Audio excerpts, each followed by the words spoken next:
शिव को सभी देवी देवताओं में सबसे बड़ा माना जाता है। ऐसा भी कहा जाता है कि भगवान शिव ही दुनिया को चलाते हैं।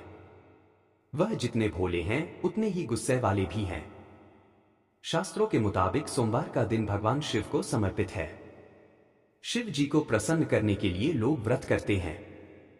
महाभारत युद्ध के अंत में अश्वत्थामा पांडव पुत्रों का वध कर देते हैं, लेकिन क्या आप ये जानते हैं कि पांडव अपने पुत्रों की हत्या के लिए भगवान शिव को दोषी मान उनसे युद्ध करने लगते हैं।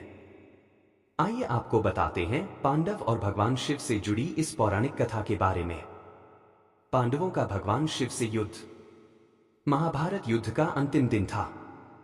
युद्ध के अंतिम दिन दुर्योधन ने अश्वत्थामा को अपनी सेना का सेनापति नियुक्त किया था। अपनी मृत्यु का इंतजार कर रहे दुर्योधन ने अश्वत्थामा से कहा था, मुझे कैसे भी पांचों पांडवों का कटा हुआ शीश देखना है। अश्वत्थामा ने रचा पांडवों की मृत्यु का षड्यंत्र। दुर्योधन को वचन देकर अश्वत्थामा अपने बचे हुए कुछ सैनिकों के साथ पांडवों की मृत्यु का षड्यंत्र रचने लगे। दूसरी तरफ भगवान कृष्ण ये जानते थे कि महाभारत के अंतिम दिन काल कुछ न कुछ चक्र जरूर चलाएगा। इस संकट से बचने के लिए श्री कृष्ण ने भगवान शिव की विशेष स्तुति आरंभ कर दी थी। स्तुति करते हुए श्री कृष्ण ने भगवान शिव से कहा, हे जगत के पालनकर्ता, भूतों के स्वामी, मैं आपको प्रणाम करता हूँ। भगवान आप मेरे भक्त पांडवों की रक्षा करें। श्री कृष्ण की स्तुति सुनकर भगवान शिव नंदी पर सवार होकर हाथ में त्रिशूल लेकर पांडवों की ओर रक्षा के लिए आ गए। सभी पांडव उस समय शिविर के नजदीक ही स्थित नदी में स्नान कर रहे थे।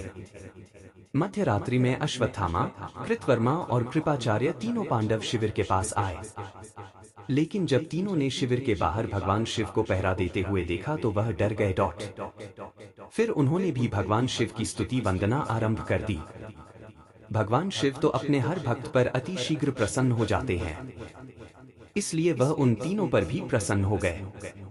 वरदान के रूप में उन्होंने अश्वत्थामा को एक तलवार दी और उन्हें पांडवों के शिविर में जाने की आज्ञा भी दी। फिर अश्वत्थामा ने अपने दोनों साथियों के साथ पांडवों के शिविर में घुसकर धृष्टद्युम्न के साथ पांडवों के पुत्रों का वध कर दिया।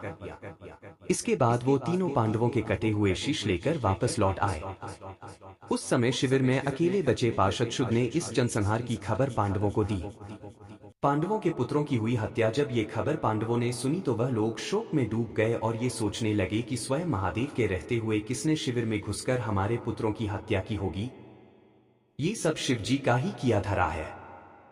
क्रोध में मर्यादा भूलकर वह भगवान शिव को ही ललकारने लगे। इसके बाद पांडवों और भगवान शिव के बीच भयंकर युद्ध शुरू हो गया।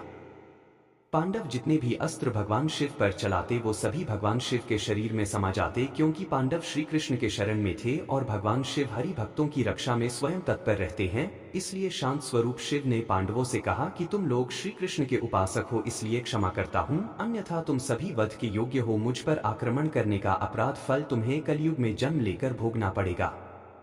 ऐसा कहकर भगवान शिव अदृश्य हो गए। पांडवों ने शिव जी से की क्षमा याचना। दुखी पांडवों ने कृष्ण के साथ भगवान शिव जी की स्तुति की। पांडवों की स्तुति से प्रसन्न होकर भगवान शिव प्रकट हुए और उनसे वरदान मांगने को कहा।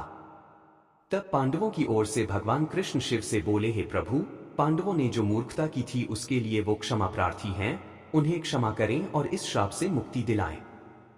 भगवान शिव बोले, हे कृष्ण, उस समय मैं अपनी माया के प्रभाव में था, इसलिए मैंने पांडवों को श्राप दे दिया और मैं अपना ये श्राप वापस तो नहीं ले सकता, पर मैं मुक्ति का मार्ग बताता हूँ।